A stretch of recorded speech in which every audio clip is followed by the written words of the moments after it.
Justin Haskins, he is the co-author of The Great Reset, Dark Future, and the latest book that we've been working on in the last year, which releases October 22nd. You can pre-order it now, Propaganda Wars.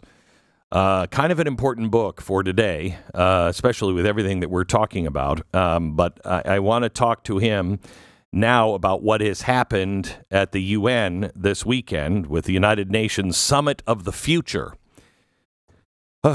Justin, welcome to the program. Thanks, Glenn. Good to be back with you. Yeah. I wish I had better news. I'm getting the reputation around Mercury Studios as being kind of like the angel of death. Yeah. So yeah, I know. Pretty much everybody who's coming on that on this show today is kind of like, more good news from you, huh? Thank you for watching this so closely. First of all, explain what the Summit of the Future was. Yeah, so the Summit of the Future was the culmination of several years of work. It really began during the COVID era in 2020, 2021, with the UN Secretary General producing this report called Our Common Agenda, which is something that you've talked about in several shows and specials and things like that. And so the culmination of all of that was this Summit of the Future that they just held over the weekend prior to the start of their General Assembly. As you noted, there were 3 agreements, all of which came out of Our Common Agenda: Pact for the Future, Declaration of Future Generations, Global Digital Compact. All of this is meant to dramatically expand the power and influence of the United Nations. That's the whole point of it. And I don't think it's a coincidence that they designed it. In fact, I know it's not a coincidence that they designed for all of this. They planned for it to be proposed and approved immediately before the 2024 U.S. presidential election. There's a reason for that, because this is about making sure that there are plans in place, infrastructure in place, if Donald Trump does not win this election, that will further the agenda of the Biden administration and sort of the Great Reset crowd moving forward, no matter who wins. So talk to me about the Pact for the Future. There are 3 separate parts. And you can look all of this up online, but give me the summary on the Pact for the Future. What is that? Yes, so the Pact for the Future is a very large document. It includes tons and tons of commitments by member nations. It was approved by basically the entire United Nations over the weekend, including the United States. In fact, Secretary Blinken yesterday afternoon gave a speech praising the Pact for the Future. So it includes all kinds of radical provisions. Probably the most important one, the one that we've been looking at most closely, is something called the Emergency Platform. The idea behind this is to give sweeping powers to the UN Secretary General in the event of a future, what they call global shock, which is not clearly defined in the document. The idea is essentially to expand the power of the Secretary General so that they can better manage at the UN international crises. Okay, so they had COVID in mind when they wrote this. So there is some good news on that. The document, the language for the document at the last minute, and I've been tracking the various revisions and versions and stuff, changed. And they took some of that emergency platform language out and replaced it with this vague promise to have the Secretary General develop a plan in the future. And so they essentially kicked the can down the road, I think, because that provision was becoming a little too controversial. Wait. This is so fascinating. So it was that the Secretary General could just say, this is an emergency, a global shock, and it is let's say, a financial shock. And we've got to stop everybody who is disagreeing with the central banks. We all have to stand by the central banks, and we have to do this and this. And he could dictate what happens in each country, could he not? That's the way it was originally written. It was really vaguely worded to give him sweeping powers. Correct. While also respecting national sovereignty. They would throw in language like that, but to give him sweeping powers in the event of an emergency. Right. Correct. Okay. Now, did they write this in the way the Democrats write things, where it's passed and it says pretty much at the time of implementation and at the discretion of the secretary, such and such will happen? Did they write it that way, or does he actually have to come back and propose things, or is it at his discretion? He has to. So in the up until the very end, the draft was very specifically asking him to give, basically lay out the specific plans for an emergency platform. The final pass language says, this is the actual language. Consider, they want the Secretary General to consider approaches to strengthen the United Nations system response to complex global shocks within existing authorities, and ... It goes on and on and on. But in other words, we want you to re-propose all this stuff in the future. Okay. So it did not actually come into international law under this agreement. All right. So now, hang on just a second. One other thing. When we say it passed, there was no actual vote, right? It was you could vote against it, which nobody did. Isn't that right? They do this a lot. They do this a lot at the United Nations, where they pass things by consensus, is what it's called, and it essentially is a way for them to pass things without having to formally vote for it. But it, in essence, passed. Yes. That is crazy. Okay. Yeah. So now the Declaration on Future Generations, what was that? And this one did not have anything removed from it, right? As far as I know, no. This is the most idealistic one. The idea behind this is to get younger people more involved in, think Greta Thunberg type, more involved in, their international agreements, creating a new position at the United Nations specifically for that purpose.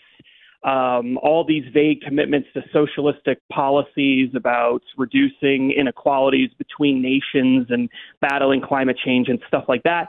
But that one to me was the least objectionable of all of them, just because it was so idealistic and vaguely worded that I don't know how damaging it would be, to be totally honest. And the Global Digital Compact is the third part, and that passed. Yeah. Yeah, this is the most damaging one, I think. I think this is the most disturbing one. This passed as well.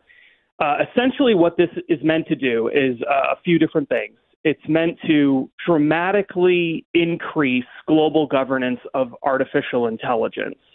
They want to create a couple of different new organizations, an independent international scientific panel on AI and the Global Dialogue on AI Governance Program. They want to have more collaboration with big tech, public-private partnerships, additional funding pumped into that, all of it designed to embed artificial intelligence and other emerging technologies with left-wing social justice goals, essentially, and they're very clear about that in the document. So that's a huge thing we've been warning about for a long time, going, dark future was all about that. We talk about that a ton in propaganda wars and how emerging technologies is going to manipulate every part of our society.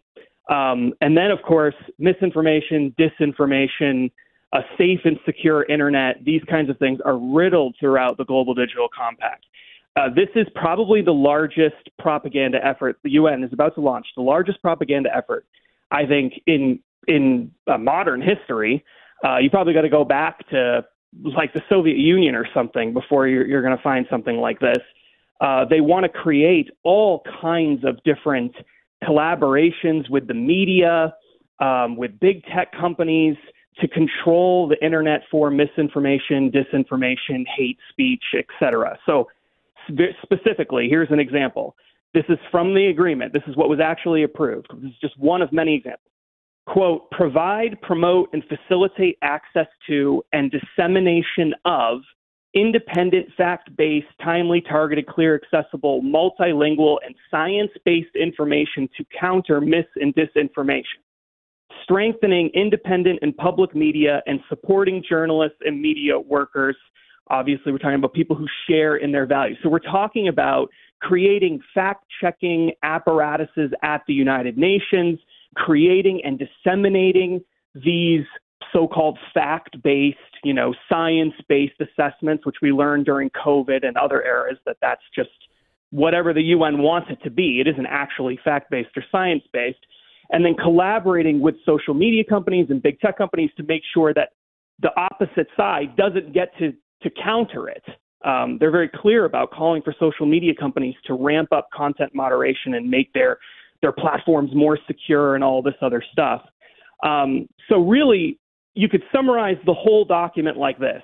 The whole point of the Global Digital Compact is to get everybody off the internet that the United Nations doesn't like, to silence people who are not going along with it, and to create a vast propaganda network that is going to constantly be pumping out their own form of misinformation and disinformation, all in the name of allegedly getting to the truth, which of course is not what they're doing. We just talked to the FCC Commissioner, Brendan Carr, about the sale of the second largest broadcasting group in America and 200 radio stations. It was paid for with foreign money, which is against the FCC regulations. No more than 25% can be from foreign. But Soros wrapped up a bunch of foreign money, and for some reason, they bypassed the law that says that has to go through the Department of Homeland Security and has to have a security check, et cetera, et cetera. So he is going to, as soon as they officially announce it, which could be as early as next week, the sale will go through. We're on some of those stations. You have this happening. The only one that is standing in the way of the global effort to shut voices down, the only one with any real clout is Elon Musk. That's one man against the world. And they want to stop him too. Yeah, I know. This just has empowered all of the countries around the world and empowered them through the United Nations and gave them really kind of a blank check to stop people like Elon Musk with anything that it takes. Did it not? Oh, without a doubt. I mean, that's the whole purpose of the Global Digital Compact that they just passed. We've talked in previous weeks about this new EU ESG system that they're building in the European Union, which is also designed to do similar things. They're trying to close down all the off-ramps. You've said that for a long time. That's what they've been doing, and they're almost finished with the job. Mm-hmm. They don't want people to have any ability to counter what they're saying in a meaningful way. Yeah, if you want to sit around your kitchen table and talk to your family about things going on in the world, fine. But don't do it in public. Don't do it in a meaningful public way. That's essentially what's going on here. And as information and data and communication has become increasingly more centralized, it's becoming easier and easier to control it and manipulate it.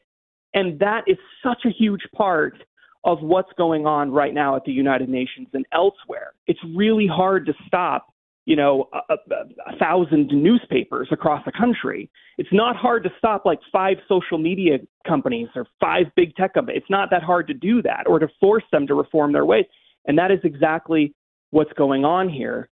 And it's incredibly disturbing, but that's the plan. And there's a reason why, as I said earlier, that they're doing all of this in the final days, final weeks, before the presidential election. Okay, so I know that we have, I've scheduled an hour with you, but I feel compelled to talk to the audience one-on-one a little bit right after this. So can I get you to come back tomorrow, because you've talked about the governance of artificial intelligence, but we haven't talked about the global wealth transfer or the embedding the GDP with ESG or any of the other things that are now locked in on the globe. Can I get you to come back same time tomorrow? Of course. Yes, okay. Let's do it. Justin, thank you so much. I appreciate it.